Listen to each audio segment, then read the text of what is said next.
Hello everyone. This is future Brian here while editing. Couple things I want to say before we start the new episode. One, we were recording this at around 2 a.m. at Ethan's house, and his house isn't known for the good sound because his room is very open space, so it's a lot of echo.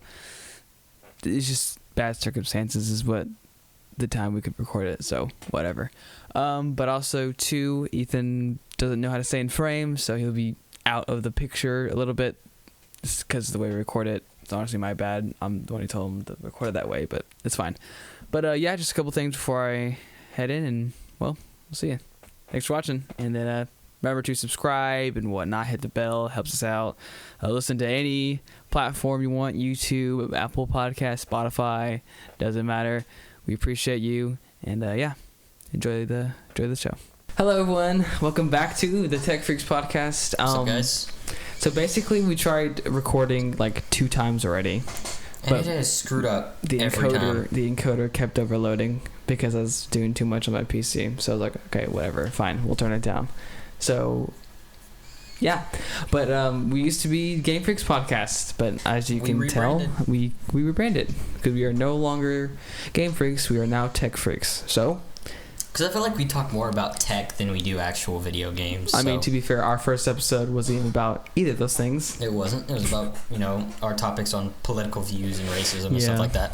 If you guys haven't watched it, it's still on our channel. Is it still there? Yeah. So go back and watch it. See how it is. See if you guys enjoy it. Yeah.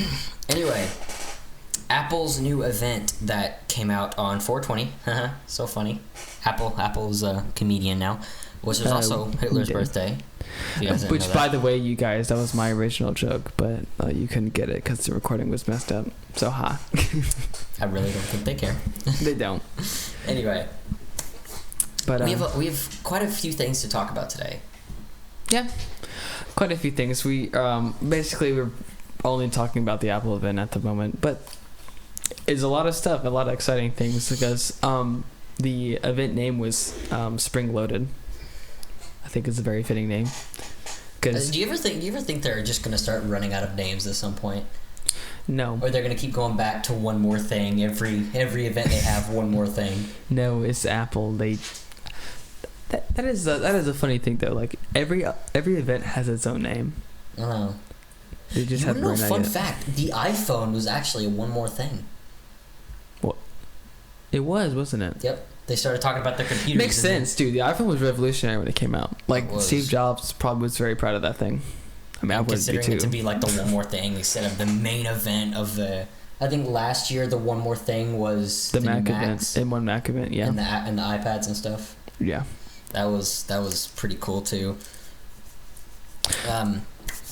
Yeah. Anyway, the first topic we want to talk about is the Apple Card family plan. Now, I don't personally have an Apple Card because I'm not 18 yet, but those Apple Cards, I tell you right now, look amazing. They have probably one of the best titanium card sort of look and feel. Right.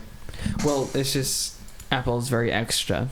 We know this, especially with their designs. So they were like, yeah, it's going to be made out of freaking titanium, boys, and white, so that whenever it goes into your brown leather wallet, it's going to look dirty after a while.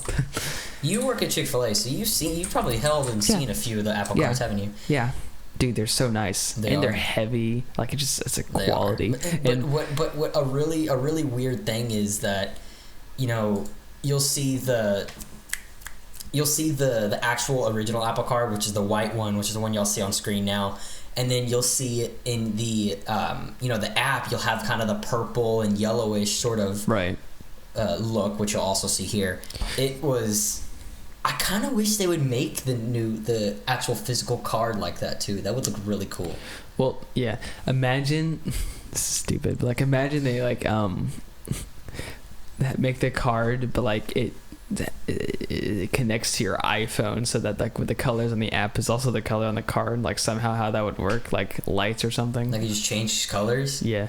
That would be pretty lit. That would be pretty make cool. It like a full screen on a card.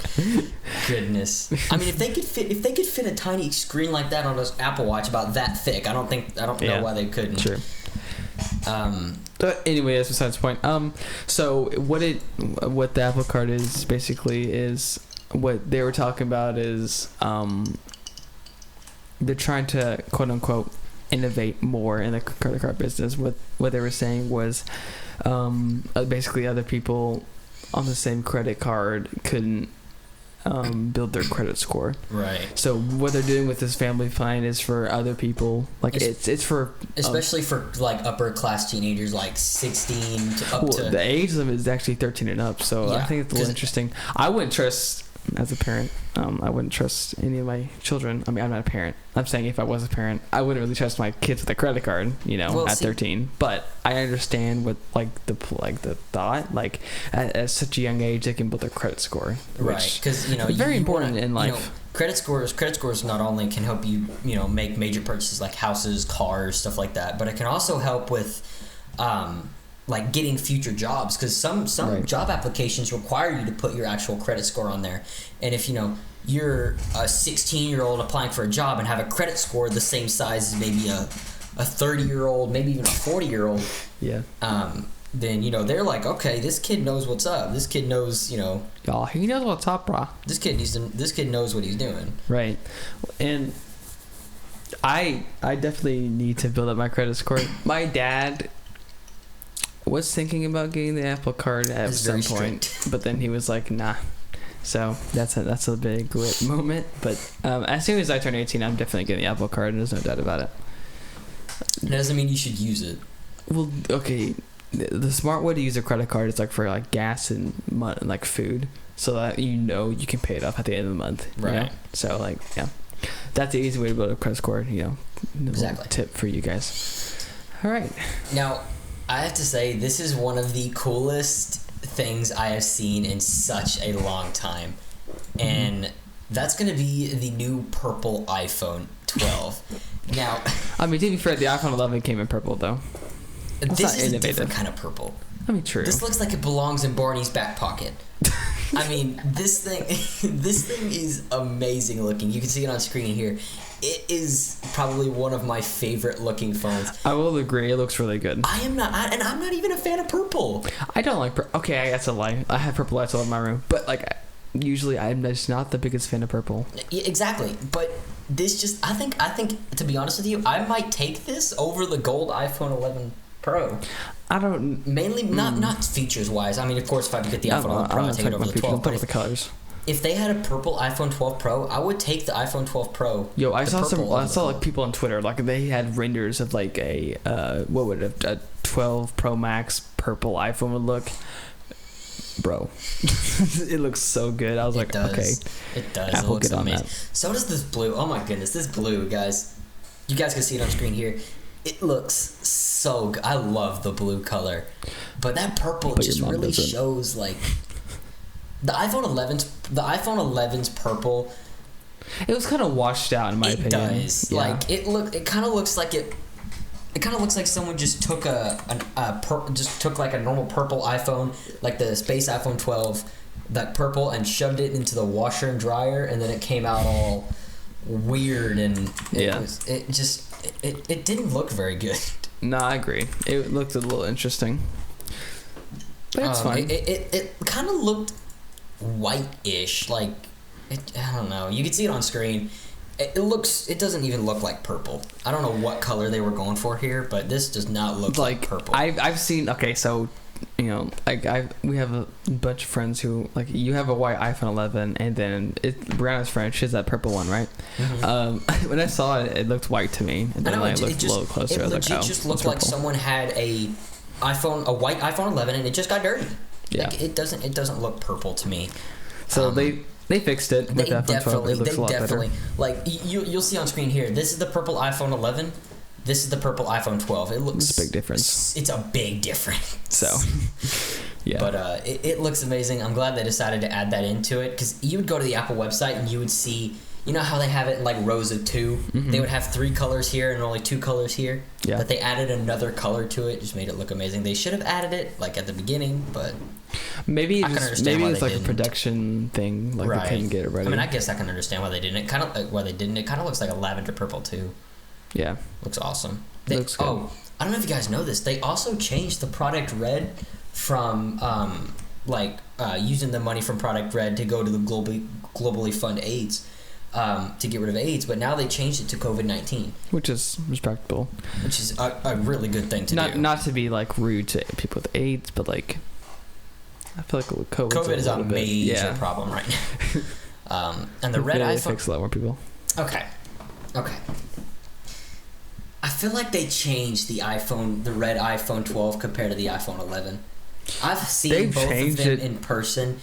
Period. Like, product red brighter. iPhones haven't been looking as red as usual. No, it just looks a lot brighter than it usually does. To me, the last good product red iPhone was the iPhone XR. I love the iPhone 11. The iPhone 11 red. That one actually looks pretty good. That's alright. I mean, like, yeah, it's a different shade. As you can see here, it looks really good. But compared to the iPhone 12, the iPhone 12 looks coral-ish. Looks pink. Yeah, it legit looks pink. But if you go back to the iPhone 11, it actually looks red. Like, this looks amazing. Right. Like, I've seen both of these in person, and it looks really good. Actually, I kind of wish I got... Now that I stared at this, guys, I kind of wish I had the red iPhone 11. It just looks better in my opinion. It's fine. Your mom didn't get it, so... Depression. Good point. Anyway, all right. Next topic. AirTags, bro. Look, AirTags have been leaked and rumored for years at this point. Like, it was even like, I don't know if you caught this, like back when iOS 13 was still around. Apple released a how-to on their page. You say it as it leaked. It, like it said, literally in like a tracking thing, AirTags. You literally say that as if iOS 13 was such a long time ago. It kind of was, though. Not gonna lie. iOS 15 is literally like a couple months away. WWDC is in June. Then again, it was only like a year ago. We were still using iOS 13. I mean, you're not wrong, but still. I mean, it wasn't that long ago. Then again, I don't think I had an iPhone when we were on iOS 13. No, you weren't. I don't think you were. I think I was in here for like maybe a month or two on iOS 13 and went to iOS 14. Yeah, I remember you because, okay. I had a Galaxy Note 9. Yep, backstory time. This guy was a huge Android Samsung fan. I still do. I still love Galaxies. I still love Samsungs. Yeah. But we just their ecosystem is kind of falling apart. Dude, okay, so, do you follow Max Weinbach on Twitter? Huh? Max Weinbach? He sounds familiar. Now that you say that, I think so. Well, anyway, Max, he tweeted today, Galaxy Watches are still a pain in the butt, except we didn't use butt, but whatever. Because basically... Apparently, notifications are behind a login to Samsung account. What? Yeah. What? Say that again? Literally, it had a pop-up, sign into Samsung account to get these features, and notifications was one of them.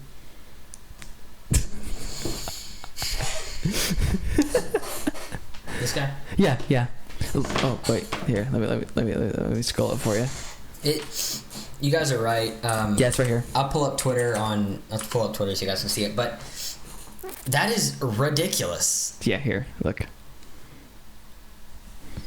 Yeah, those. Okay. Yeah. Now I can understand hiding some things behind behind a login or buy wall or stuff like that. Everybody does it. A lot of people do it. I'm not saying that's a bad thing to do. It's a good marketing technique. Good. But when it comes to notifications, I don't understand. I don't understand it either. You guys can see it here. It's on the screen. Like, that is... Wait, let me switch to it. Yeah, right here. Get more with your Samsung account. Sign into your Samsung account to get these features: notifications, Find My Watch, backup and restore, and Bixby. Who wants Bixby anyway? Yeah, that's insane. Well, not only that, the Galaxy Watch has always been so behind on the on the Apple Watch. And an even funnier thing, if you guys can see on the screen here, look at that. Look at that. There's an. You see that? There's a little iPhone thing down here. It's the little this thing. Oh, yeah, okay. They got the little iPhone. Oh, that's right. Yeah, because so back in like Android 9, they tried like the buttons and gestures at the same time. Bruh, that was so bad. I use the gestures mainly because I actually really like them. Like they actually worked pretty well on Android 9, but the fact that you I'm talking about Google. I'm talking about Google's. Oh, the Pixels? Yeah, it was bad. Goodness. It was so bad. Don't even get me started. They're gestures, but it's literally just the buttons except you swipe up on them instead. That's not really what I call gestures. The actual gestures is iPhone's gestures, now Android's gestures, but because they're the same. But. I liked Samsung's gestures mainly because I didn't like the actual physical pressing of buttons. Now, something I really loved that you were able to do was on the older Samsung phones, how you could I think Android 9 and up. They actually made it to where you could swap your buttons around. So normally the back button was right here. Yeah, right. But you can move it back here, which was so easier for me because I'm right-handed. So, and because the phones were so big, and when I had the Note 9, I was a lot younger. My hands were a lot smaller, and the Note 9 is probably bigger than my iPhone 11. It is. And I had to bring my finger all the way over here to press the back button. But really, if I just swapped it back, I could just go like boop, boop, boop, instead of doing whatever. It made life a lot easier. But now we don't have to worry about buttons because gestures are the way to go. Anyway, back to AirTags. Got off topic there for a minute. Oh, yeah. AirTags, look, like we said, they've been rumored for ages, but now they're finally out. And it's about time. Honestly, I was expecting them to be a lot more expensive than they were. They're only $29 for just one, and $99 for four, which is not bad in my opinion. $100 for four of those, that's a pretty good deal. Now, let me explain how they work. So, you put them on a little. You could literally put them on anything. You put them on your keys. Put them on your AirPods. You could put them on your backpack. Anything like that. Now, everyone knows how to use the Find My app, because I'm sure if you have an iPhone, you have tried it before, you've done it, see how it works before, anything like that. So, what you would do is you would take the AirTag and you would sign it in through your... well, and actually what you do is, all you have to do is just... I think it connects like AirPods, doesn't it? Yeah. So, yeah, exactly. You just connect like AirPods. It's really, really simple. You just put it next to your iPhone, and then it just shows up, and then you put in your name, your phone number. So, like... There's a lot of cool features with the AirTags that not a lot of people talk about. Like, for obviously it's an Apple product, whatever, and they work with other products. But like, if you find a missing AirTag and you have an Android phone, all you have to do is put it on the back of your phone, and it reads NFC, and then it pops up a website, and then it shows your phone number. It shows the owner's phone number, saying this item is lost, and not only that.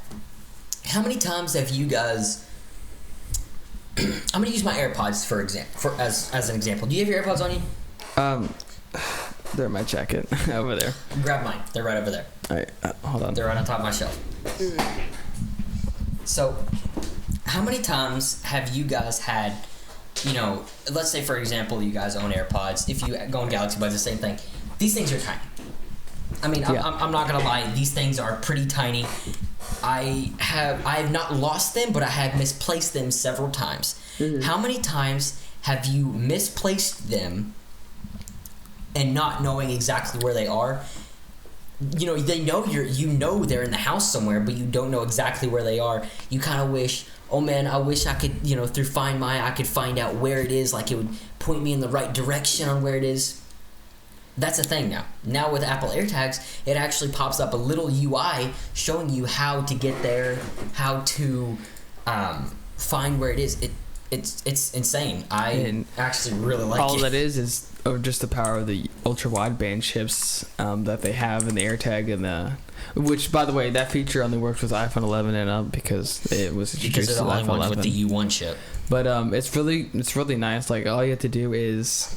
I think it works in like a 30-foot range. I think. 30 feet sounds about right. Right, And then it pulls up like you say locate. Now, if you guys can see on screen here, it pulls up things kind of like this. It is extremely cool. It points you in the right direction wherever you need to go. It also uses haptics closer you get to it. So it'd say 20 feet ahead, 20 feet to your right, to your left, turn around, and it would start making noises and haptic feedbacks the closer you get. Mm-hmm. It is, and when you get really close to it, it just says nearby. You can not only that, I think it's also IP67 water resistant. Well, it's not IP67. It's some kind of water resistance. I think KBHC said numbers. It's resistant. Said IP67. But yeah, that is, and it runs by your everyday batteries too. So those little, those little circular like Panasonic batteries, which Apple says it should last a little bit over a year before you replace it, which it is user replaceable. Big shocker. Apple, they're usually not like that. They normally don't do that. You are right. They normally don't do that. But good job. I'm so happy they did with this. Not only that, it is. I haven't used them yet personally, but I can tell you guys these things are gonna look. These things are gonna change a lot. They look nice too for a little tracking device. It's just a small white puck and then stainless steel bottom. It's nice. I mean, as you guys can see it here. Here's what they look like. I mean, you're right. That stainless steel looks amazing, but it is going to get scratched fairly easily. Yep. And because that's kind of like the only part that shows, especially if you have it attached to your keys and like leave it in your purse all the time. Oh, it's going to get rough. Yeah, it's going to get pretty scratched. Which is fine. I mean, it's not. You're not going to be looking at it. Right. All the time. It ain't no luxury item. It's not like you're gonna do whatever with it. Now they do come. Apple does sell like little tags for them, or like little what do you call it? Like these things right here. If you guys can see them, these things look pretty cool. You can actually get them engraved as well, so you can get like your name and emoji or anything on them. But okay, the Hermes, that was pronounced. The Hermes editions are like $400. Yeah. Why? That is what I'm saying. I mean, I would never. It's just a tracking thing. You guys can see here. You guys can see here. It's it's expensive for no reason. Yeah. It's just like a name. It's a piece of leather. I mean, people do the same with Louis V and stuff like that. Yeah, I guess it's true, but for a tracking device, bruh. I mean, hey. That the base thing costs $29. And these are the other like sort of like things you can get for them. You can get them for your luggage, your keys, your backpacks. They can be used for a lot of things. I'm kind of hoping at one point they actually add like a case that you could put like your AirPods and stuff in. That would be neat. Because I have a feeling a lot of people misplace their AirPods. I don't know about you guys. Do you do it? Do you like misplace your AirPods every now and then? No. You don't do that? Look, like, I'm very protective of my. Them. We're like, oh. I placed them right here. Anyway. So these things are very small, and like I'll go, for example, I'll try to go and I'll go to locate my AirPod Pros. It just says, oh God, I don't want to show that. Never mind. I don't want to show my location. Yeah, it doesn't do that. Yeah. So, you're gonna have to edit that out. Oh, it was blown out anyway. The camera blew it out. It was like bright and you couldn't see it. Whatever. It was overexposed. Either way, I don't want you guys to see my location, but it doesn't. It just shows it where in the world it is, like its street address, country, city, stuff like that. It doesn't show you where in like the house it is or anywhere like that. And also locking them and saying this object is lost. Also, that is if you have an Android. If you have another iPhone, all you have to do is literally walk by it. And it'll go to your phone saying object nearby that is lost. You'll look around for it. If you see it, Like, and here's the thing: if you lose your AirTag, you can actually put a message saying this is lost, and if anyone who finds it, they'll actually see that message as well. Yeah, and then it'll also have the have your phone number, have the owner's phone number. Maybe their location. Say this is what I need. This is it. Right. I lost it. If people aren't scumbags and don't take their stuff, just steal it. They'll contact you. Right. It's awesome. And now you can also name them, as you see here. You could name it to where it has handbag, purse, headphones, jacket, keys, wallet, luggage, umbrella, whole number of other things. I think it's a really, really good idea, a really good move on Apple's part as well. I really hope more companies start using stuff like this because I feel like it'd really help people. Yeah. All right. Number 3. Wait, that was number 4. Get it right. All right. Shut up. iPad Pro 2021. And there's a lot of shut up. There's a lot of new changes. For one, M1 chip now in an iPad. I'm having a hard time understanding. I have a hard time comprehending how the frick they put a desktop CPU in a freaking iPad. Well, here's the thing. It's a 5 nanometer process, same as the A14. So like, but it's got the power of a desktop processor. It literally rivals i7s. Okay, and that's the crazy part. Like, does the iPad need that much power? Like, even the 2018 iPad Pro is stupid powerful, with the A12X. It's still really good. That's a good point. Did they really need that much power? I don't think they needed it, but now it's kind of the same as kind of like the new Mac Pro. Like the fact that normal people aren't gonna want that. True.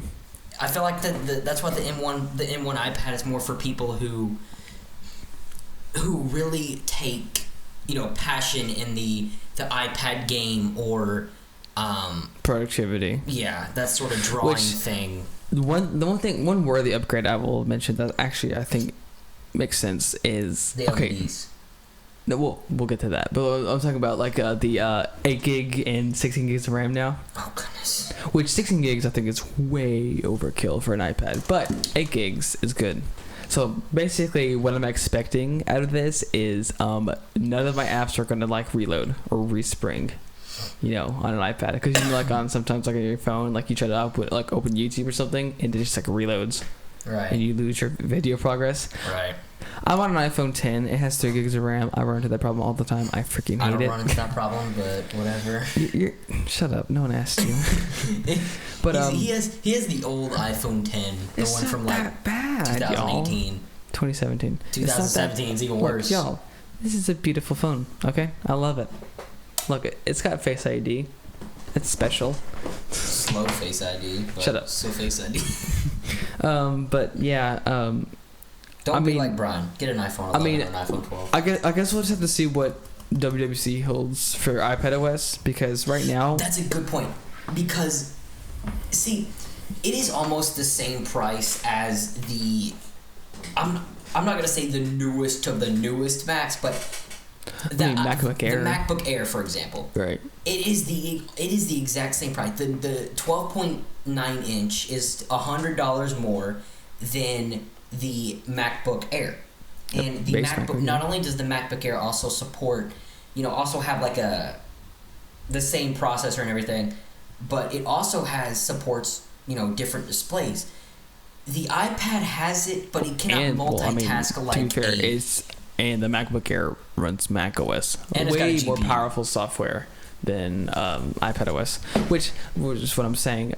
We're just gonna have to wait till WWDC to see what Apple is going to release. See if they add any more to iPadOS. That's a lot of power. It opens up a lot of opportunity for the iPad to basically just you can, if you can find a way, you can run macOS on an iPad easily now. I feel like if you really tried and gave it some time, you could.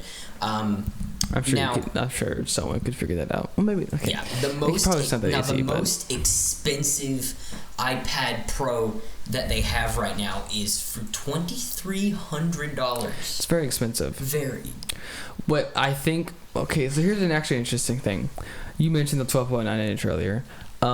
So the regular, is it what, 11 inch? Just regular 11 inch. It doesn't matter, both of them. Only the 12.9 inch have mini LED. That's true. The 11 inch, which is why it has a price hike. I thought you meant like the older generation iPads. Oh no, like the regular 11 inch of the M1 Mac. It has the same display as the older ones, and it's the same price. But which is 72 LEDs. Yeah, compared to like 10,000, I think. I think it was 100,000. No, I think it was just 10,000, which is a lot more than 72. That's a good point. I don't remember. Like, also 5G Thunderbolt support. Thunderbolt support, I thought it was pretty interesting because they can actually like fully support like displays and stuff like that. Which I think actually Apple like mentioned that in the keynote. In the thing. Yeah. But I don't know if I can justify spending that much for something where I can get a maybe a Mac laptop and it be better, just as good if not better, for cheaper. This is just for people who are hardcore like iPad people. Yeah, who are hardcore, really passionate about what they do. Now, the 1,000,000 to 1 aspect ratio. I will say the display on the iPad Pro will be better than a MacBook Air. That's the true tone, the 1,000 nits of brightness, 120 the hertz. 120 hertz display, the 10,000 mini LEDs over the thing. With 2,500 local dimming zones. Like, it's a really impressive display. So it's. Yeah. Yeah. And adding 5G atop all of this, it makes it like a really big powerhouse. Like, it shows. It's a powerful machine. I will agree. Definitely. But my problem with it is just like the software is my thing. Right. Which software support on iPad is great. That's not really a problem. I'm just talking about like. You can't multitasking. You can't do multiple windows on an iPad. Like you can't support like third-party like store options. No, I mean it makes sense if you have maybe a Mac Mini or maybe even Apple's Pro display, and maybe some of the actual name brand apps such as Premiere Pro or Photoshop or Final Cut, stuff like that, Final Cut Pro. All of those maybe have multiple display port, but most third party things, like maybe even I don't even think Google supports it on iPad. Now this thing is a very powerful machine. I just don't think that the iPad OS. I don't think iPad OS was quite ready for the step that Apple took with this. Which is what I'm thinking. Maybe WWDC, they're going to start adding more stuff to it. But obviously, this is just speculative. We don't know. We don't know for sure. I would assume they would, but of course, I don't work at Apple. I'm hoping they will, because it's just a big upgrade. That white Apple keyboard, though. The white Apple Magic Keyboard. Okay, yeah, that looks pretty good. Which, actually, did you hear that the 12.9 doesn't work with the older one?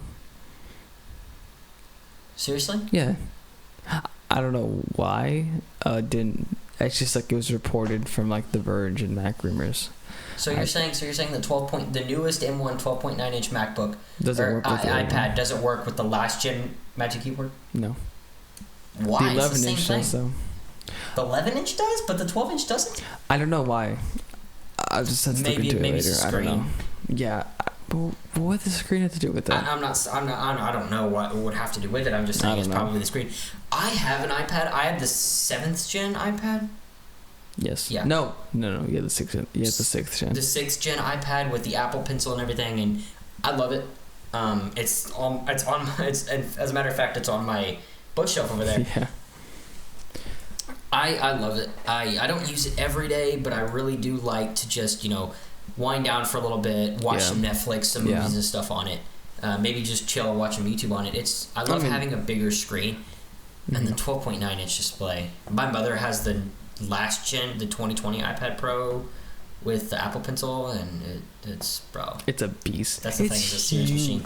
Which I will say though, it's the same size as the stock MacBook Pro. Yeah, I just think that the 12.9-inch, it's a little too big for an iPad. It's a little overkill. And then again, if you get that with the Apple Pencil and you're looking for, a sort of desk machine, again, and we'll get into these later. To be fair, an iPad Pro was not a bad computer. It wasn't. But again, we'll get into the major part of this podcast in a second. But as you guys will see later in the video, there's a way better like thing you can buy for your money when it comes to like a sort of desk computer, laptop, desktop, you know, it doesn't matter, than the iPad Pro. But if you're more into the creativity and productivity of, you know, the drawing, the, you know, portability of the iPad over, say, a MacBook or something, then, you know, by all means, whatever floats your boat. I just wish that, I hope that in WWDC they'll definitely add some more to the OS with it. I hope so. That, you know, adds a little bit more multitasking features to it and make it, I'm not saying completely like Mac OS, but give it that sort of Mac OS feel. All I'm saying is kind of like Samsung DeX. Give it its own support OS. multiple windows. Right. And then I'll be happy. All right. But there was another thing Apple announced. Oh, man. This is a big one. Okay. Let's start off with this. People have been wanting a redesign of this product for such a long time. The original design was, I think, released in 2008, and it hasn't changed since. So it was bound for an upgrade. 2007, I think. Yeah. No. 2007. Yeah. It was such a long time. So Apple finally actually redesigned the iconic iMac. And now, this is what it looks like. Look, okay. One thing I have to say though, the bezels are white. Why? Can you grab my iPad for a second? No. Let me take this from first real quick. Well,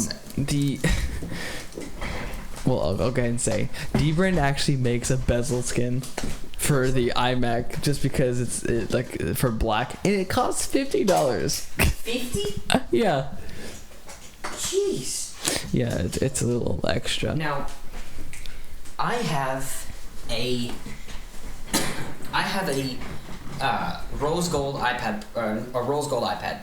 Don't get me wrong, I love the rose gold on this. It looks amazing. But the bezels are white. Yeah. Now, if you look at, let's say, my iPhone, 11. the bezels are black. They're dark. Now, especially when the phone is off, you cannot tell that there's any bezels. This... It's just... It's there. Yeah. You can definitely tell these things are here. And especially on desktop, I've never seen white bezels on a desktop. I'm sorry, that's not a thing. I've seen it in all-in-one my mother bought a while ago. True. But that was a cheap. But I'm talking about Apple here, dude. They should know better. White bezels on the front. But I will forgive them this one time because of the way this thing looks. You guys can see nice. You guys can see just the sides here. It looks amazing. Dude, and it's thin as frick. Like, look at this. Like, especially all the colors and everything. Now, here's the thing. But, you know, just staring at it, the white bezels. Why'd you have to do it to us, Apple? Why? Now, here's the thing. The design I was hoping for was basically just an iPad Pro on a stick. You know, just uniform bezel all the way around. It looks fantastic. iPad Pro on a stick. Dude, I love that. Look how good that would look, though. That would look really good. But they kept the chin. Now, importantly, basically all the components are in that chin. Yeah. See, you actually texted me about this a while ago. Why was the chin so big? And I was thinking the exact same thing. Not that it was big, but it was like, why is it there? Yeah, I was thinking the same thing until I looked deeper into it. That's where, because this thing is so thin, as you can see right here, it's so thin, so they had to fit all the components into that tiny little area. And it's not even thick enough for a headphone jack. They had to put it on the side, dude. Dude, And here's the thing. Apple was so close with this. No, I know. They almost had the most perfect computer. All they needed to do was keep take the white bezels out, make them black. Forget the chin. Forget just making it thicker. Thin. It's fine. We don't care. A little bit thicker. Putting sure, all the components thin. It in looks the back. Cool. But I don't care. I just want make all the components in the back, and it would have been perfect. And as a matter of fact, I would have probably bought one. I mean, I'm still probably gonna get one, mainly because these things are amazing looking, and I've always wanted. I want an Apple system. I like how we're complaining about the design, but then we like it at the same time. Yeah. Oh, we're not saying it sucks or we don't like it or anything, but they were so close to making it perfect, and but they just missed, like the most key important things. They were just really close, and they just missed it. But that's just. We're nitpicking here. Let's talk about the things they did very, very good with this. Not only the fact that they make it 11.5 millimeters thin, but it weighs 10 pounds. Only 10 pounds. A whole desktop. No, less than 10 pounds. Yeah, it's a whole desktop less than 10 pounds. Less than 10 pounds. Like that's insane to me. Like they should have put a handle on this thing. Honestly, that just carried around. Yeah, look at my iMac. It has 4 Thunderbolt ports. Two Thunderbolt ports, 2 normal Type-C ports. Which, another grep I have, the base only has 2 ports in general, and it doesn't even have the Ethernet. Which one? What do you mean the base? The base iMac. The base model? Yeah. It doesn't have Ethernet, and it only has 2 Thunderbolt ports. I mean, at least they added MagSafe back. Basically. Added MagSafe that's back. the thing I'm a little worried about, because it's proprietary, you know what I mean? Like, what if it breaks? Because, like, every other iMac was, like, a standard power cable, but now it's a proprietary... Which, I mean, to be fair, MagSafe is proprietary, too, but everybody loved that, so I don't think this is a big deal.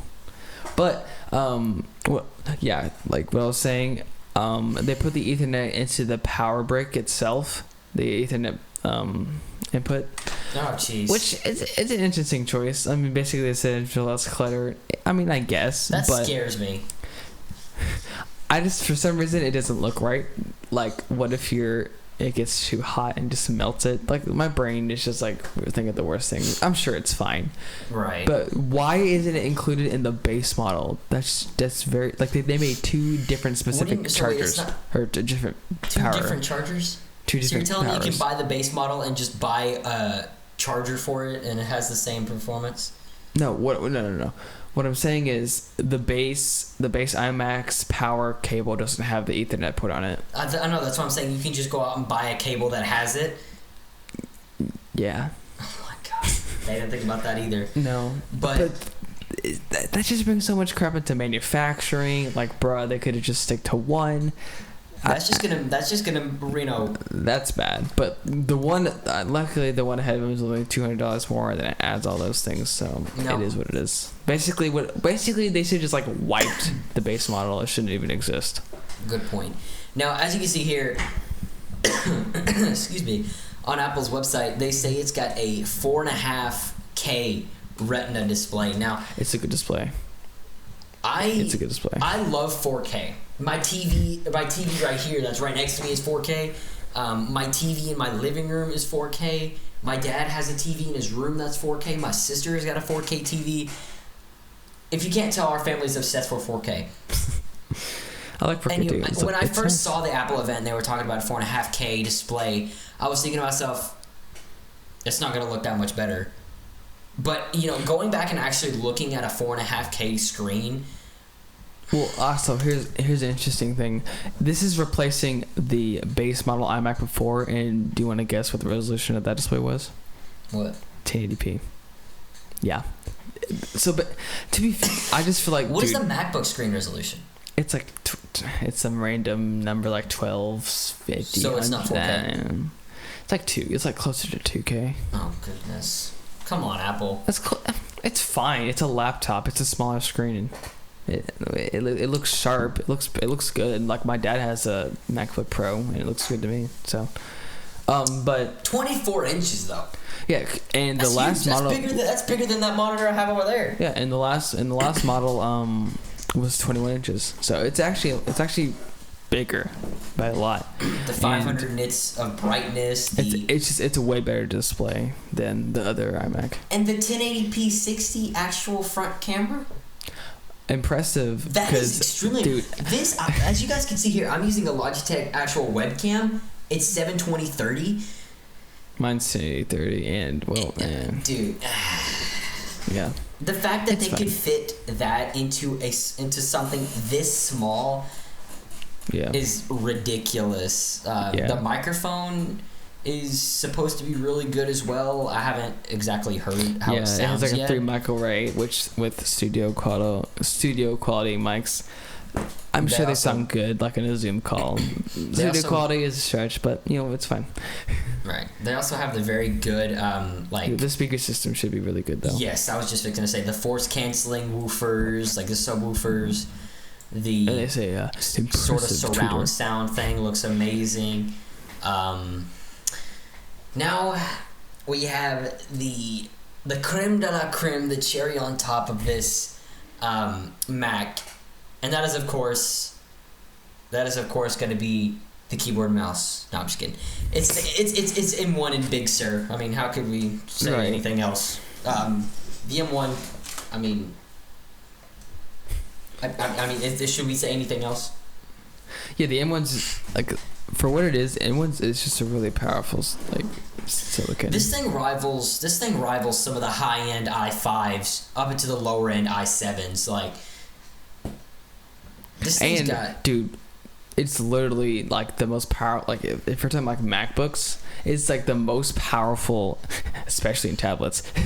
Cause you're not gonna find a Samsung tablet as powerful as that. Oh heck no. No. Like, when it comes to like price range and like whatever, like for the MacBooks, it's the best in its class now, which is impressive because back in the day, before, like with the Intel Macs, the Intel Macs kind of, I mean, they weren't terrible, but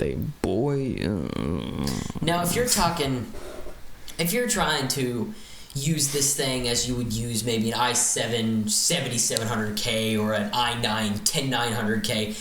Okay, come on. To be fair, it is better than a 7700K. It has 8 cores, dude. Cores wise, 7700K only has 4. Core wise, maybe, but I'm talking speed wise. It's fast, bruh. Come on, it's a lot better than 7700K. 700K, maybe not, but 7700K. Maybe. What do you mean, maybe? Because the 7700K is a lot. It's really old for what it is. I don't know. We haven't. I'm talking about throwing this thing up against like top of the line i7. The 7700K isn't top of the line anymore. Top of the line i7s, maybe even Ryzen's.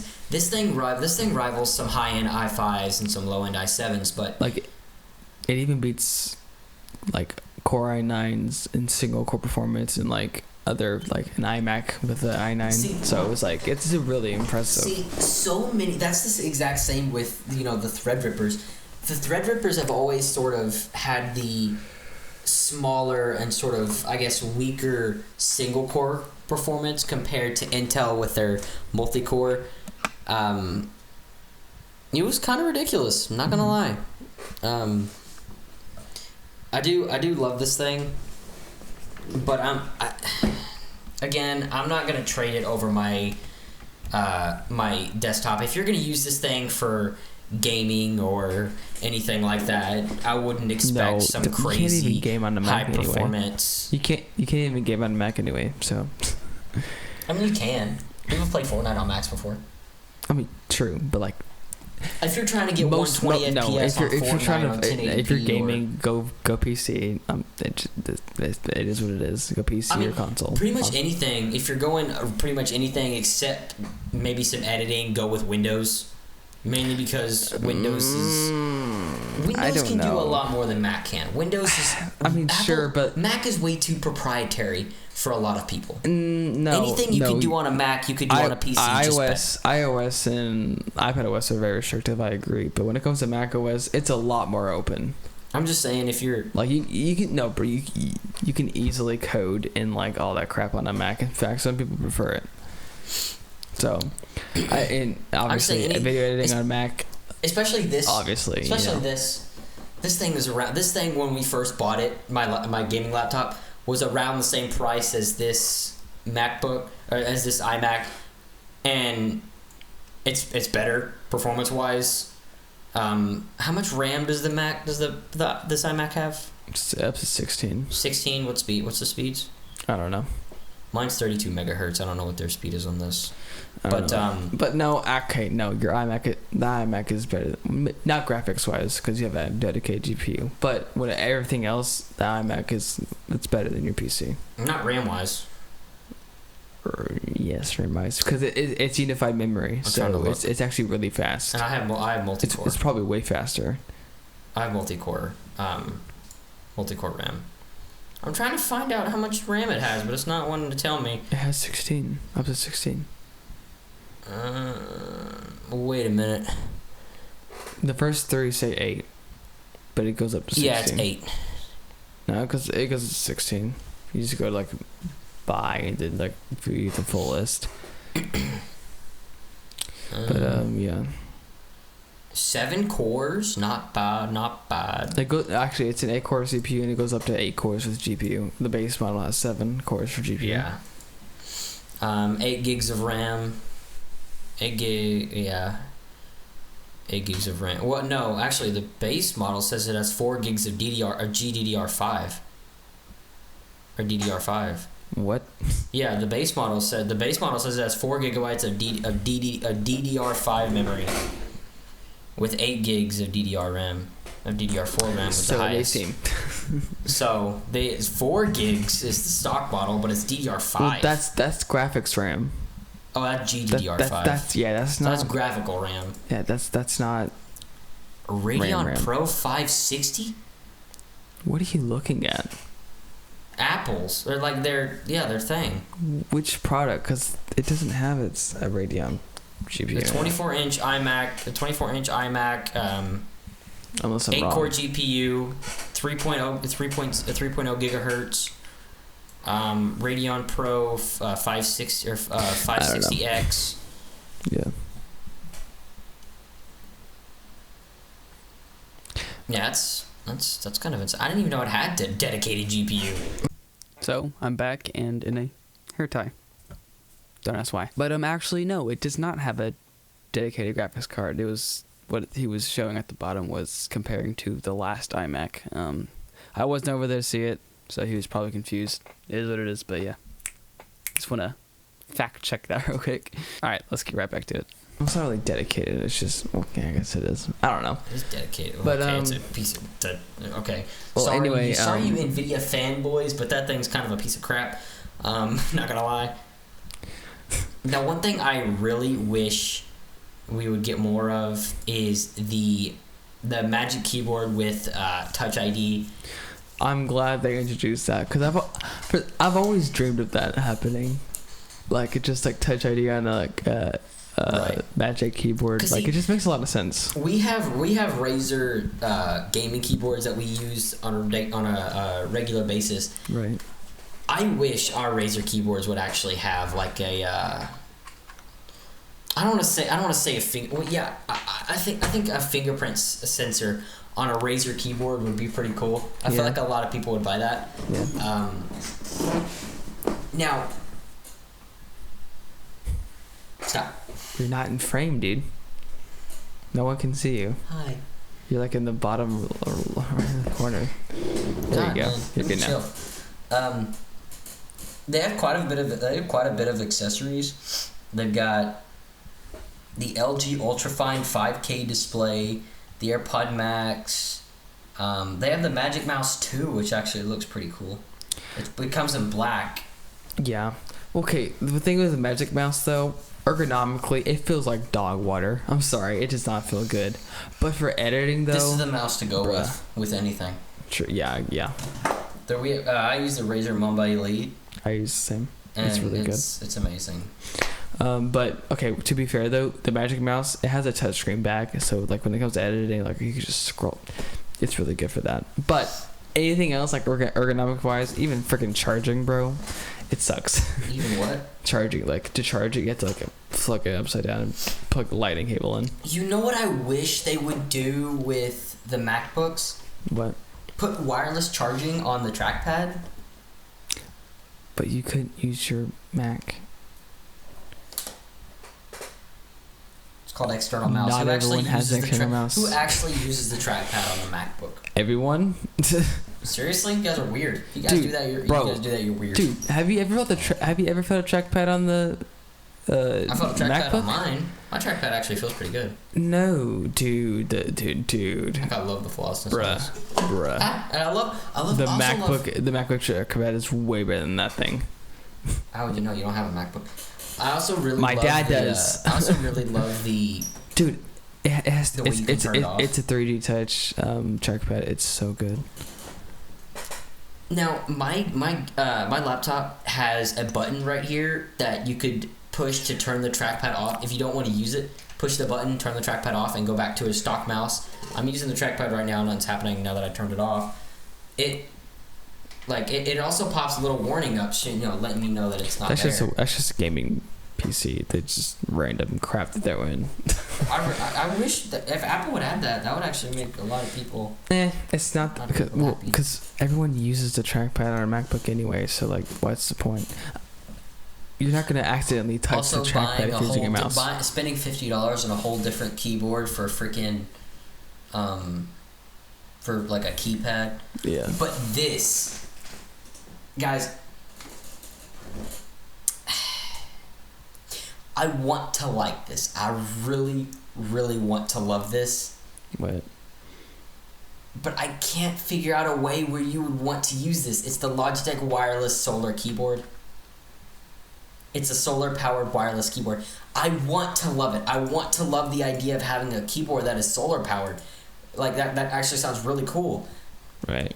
But when would you go outside or take actual solar energy to use this? I don't know. And yeah, I get you're going to put the argument in the comments that, you could use the, the normal light in your room to use it, but you might as well just plug it into your computer at that point.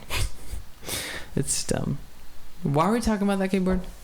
Because they released it along with the new iMacs. Okay. It's supposed to come out April 27th. All right. It would. Seems kind of random, but all right. So final thoughts on the Apple event, spring loaded.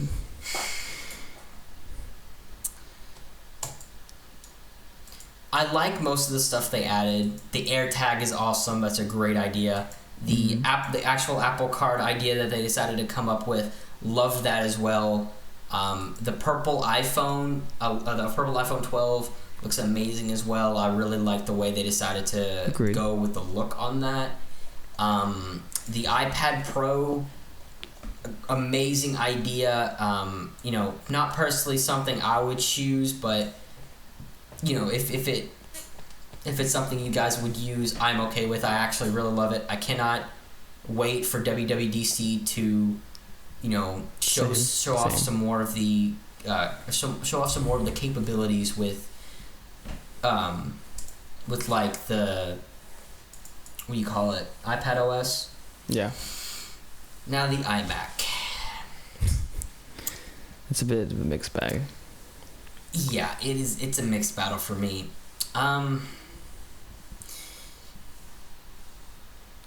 wait, before I say how I feel about that, do you realize that the highest end MacBook Pro like the 16-inch comes with an i9? Yeah. What is like an i9 what? Whatever mobile i9 processor Intel has. Yeah, I guess that makes sense. Also, move forward. Thank you. Okay. If you guys are looking for a really powerful, really good all-in-one computer to get your thing, to just, get your job done, to do whatever you need to do, then this thing is perfect for you. It is powerful. It is a really, really good alternative for going out and spending $1,000 on a gaming laptop or gaming desktop, just for performance and power. I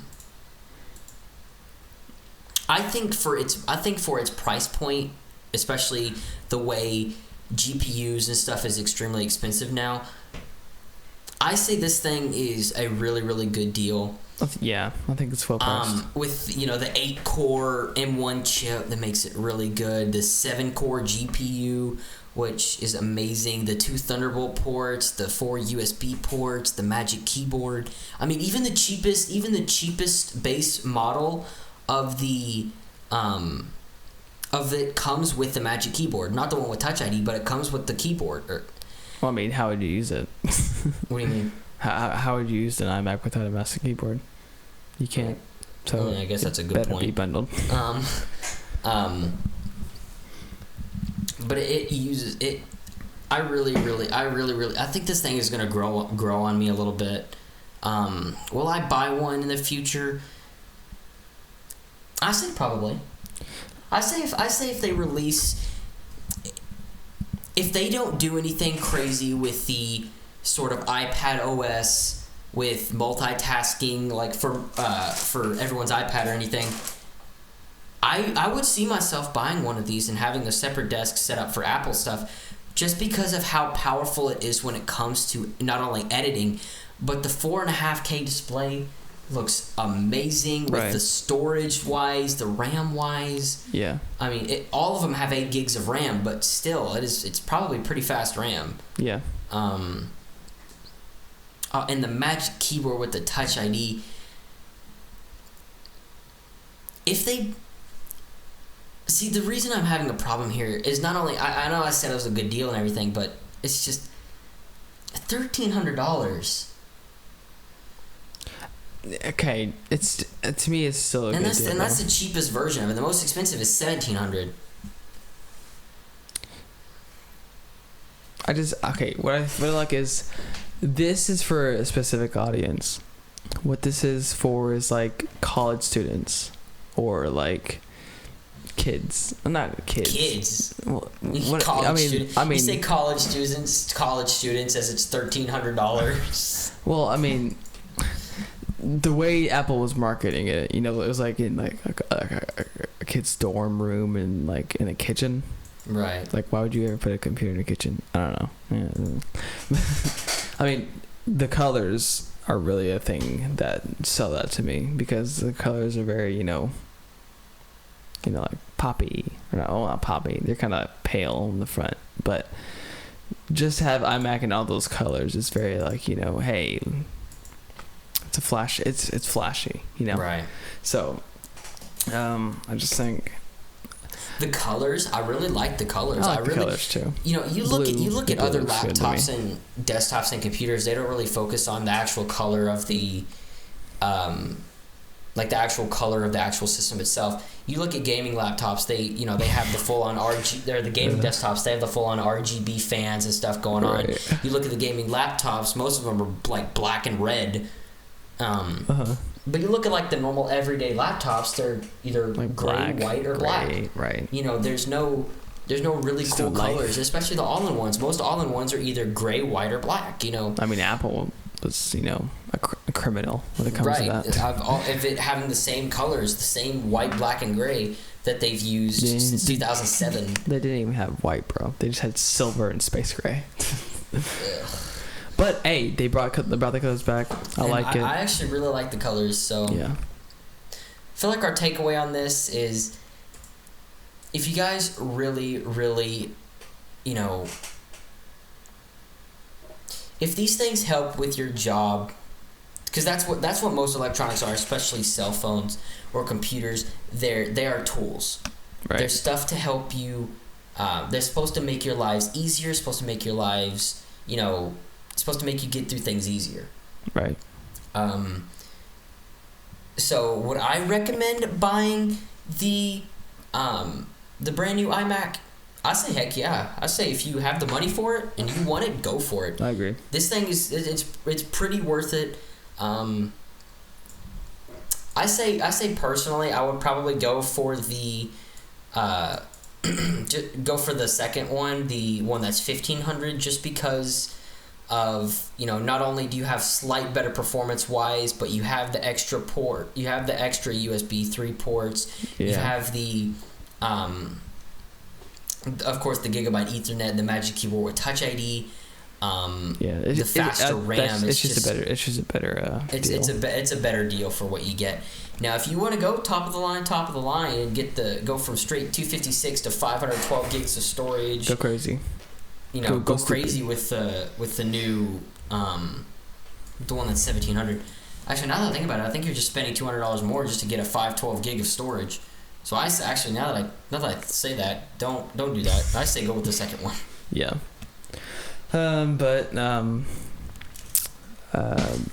My takeaway with this whole event was pretty good. A few pretty good products. iMac is still a little bit of mixed bag for me, but if you have the money, I say go ahead and buy it. There's no harm in it. It's a good device. I just wish my only complaint really is just the design, but it is what it is. Because of the chin and the bezels. The chin and the bezels being white, which is you know what. It's we're okay. nitpicking when it comes to stuff like that. So if you're an everyday consumer, it was the same with my iPhone 7 Plus that I had before I got my iPhone 11. I had an iPhone 7 Plus, and it's the same with this. When you're actually, playing something or watching a video, you barely even notice the bezels as it is. Like same with my monitor for my computer, I barely notice the bezels. I mean, especially when you're deep into it, monitor, you can barely tell. Not that big. And they're still pretty big. Okay, actually, no. I have a better analogy. The notch on iPhones. People always complain, "Oh, it's so big and ugly." Dude, if you ever use an iPhone, you're not gonna notice it, dude. Like, I'm sorry. Matter of fact, I noticed the hole punch. Matter of fact, I noticed more of the hole punch than I do the actual notch, because the notch actually looks like it's supposed to be there. The hole punch just looks like someone took a drill and stabbed it into the center of the phone. Now, to be fair though, I can't wait for them to get rid of the notch completely and have the cameras under the display. But that's just because this dude likes that's just not there yet. That technology isn't there yet. So we just have to wait. And it is what it is. But final thoughts. A really good event. I loved it. The video production was fantastic. Apple's so good at these events when it comes to the pre-production. It's it's incredible. I've watched OnePlus events, Samsung events. Cringe is the top priority, it seems like, when it comes to those events, but that's just them. I feel like Samsung event. Okay, now the Samsung Note 21 event, or was it Note 20 or Note 21 or S21? Bruh, it was 20. Bruh, that event. I'm saying was it the Note or the S? The Note 20. I watched that event. Not the Note 20. What's the most recent Samsung phone? S21. That's what I'm talking about then. Okay. That event, I actually watched that event all the way through. That one was pretty good. I actually enjoyed that one. Yeah, but especially the way they actually announced the phone. But it doesn't compare to Apple's production. It just doesn't. Do I think Apple needs to jump from person to person to explain one part of the phone? No. Does Samsung does Samsung do that as well? Yes. Do I like it? No. Do I like the fact that Apple, you saw Tim Cook straight up go friggin' Mission Impossible to steal the M1 that ad processor. Was so good. Dude, at first I thought they were gonna put it in an iPhone. Bro, iPhone 13 M1 processor. I would die. No, just I would no. die. Dude, if they did that, I'd be like, okay, Apple, that's too much. Okay, that's going to be the end of the podcast. I'm telling you, M1 iPhone 13 sounds better than A15. No, it doesn't. Because you don't call a phone by the processor. You just don't. I'm just saying, A14, A13, A12, that sounds cool. A15, that just sounds like you're saying too much. It sounds fine. Shut up. All right. It's better than Snapdragon. Well, this is the end of the podcast episode. Thank you all for listening / watching. Also, go to the comments and tell Ethan to stay in frame next time, because he kept trying to lean over and not get in frame like that. But thanks to everyone for watching, and we'll catch you in the next episode. We're trying to be a little bit more consistent with this, because apparently we really suck at that. Last episode was June last year. Summer is coming up, so I will be able to record a lot more of these. Yeah. So, thanks for listening. Thanks for watching, and we'll see y'all next one. Around. All right. Peace.